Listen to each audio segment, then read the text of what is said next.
Solve for 3 sine squared theta plus 6 sine theta plus 2 equals 0.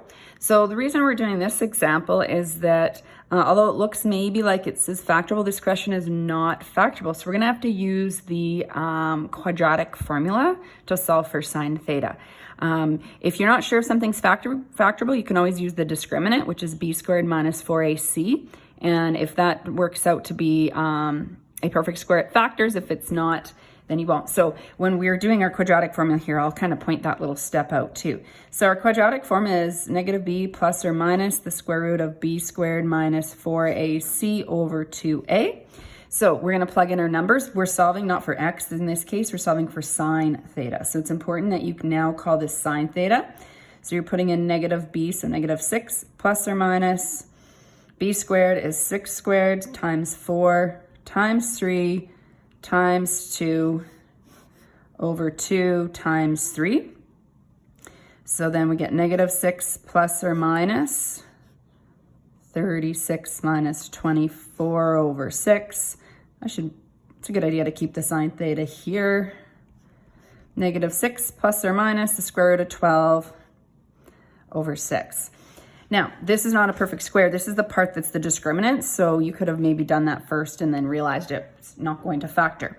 Now, technically, I can simplify root 12. 4 times 3, this simplifies to root 3, but there's not an advantage because I'm going to need the decimal values. So it's easier to type this into my calculator like so. So for sine theta, you're going to type in negative 6 plus the root 12 into your calculator. So you would make sure that you do that, and you can hit pause if you want to try it in your calculator to check that out. But when you do, you're going to get negative 0.422649. I want to write down a few decimals.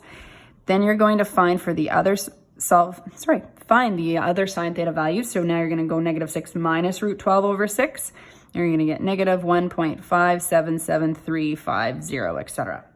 All right, so now you're going to find your reference angle. So your reference angle, you're going to use the shift sign button. It's radian mode, and you're going to put this in. Remember, do not put the negative sign into your calculator. No negative sign in calculator. So we're going to go shift sign. And then you're going to put, now the idea is that you might want to have that. I usually have this in my calculator already, so I'm not rounding. And then I just multiply to get rid of the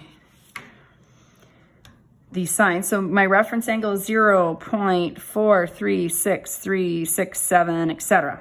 All right, quadrant. What quadrants are these in? Well, sine's negative in quadrant 3. And quadrant 4. So for quadrant 3, you're going to go pi minus the reference angle. So you would put all of that in your calculator. And when you do that, you're going to get theta equals 3.578. That makes sense for a value in quadrant 3 because it's between, or just past 3.14, which is into quadrant 3.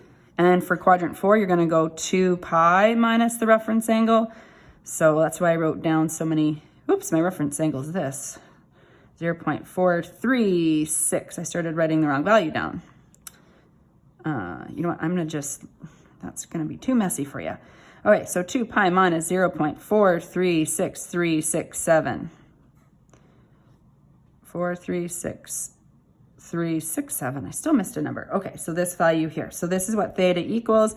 So you put that in your calculator, 2 pi minus 0.436367, and you're going to get your theta value of 5.847. I wrote theta twice there. I didn't need to. Okay, let's look at the second branch.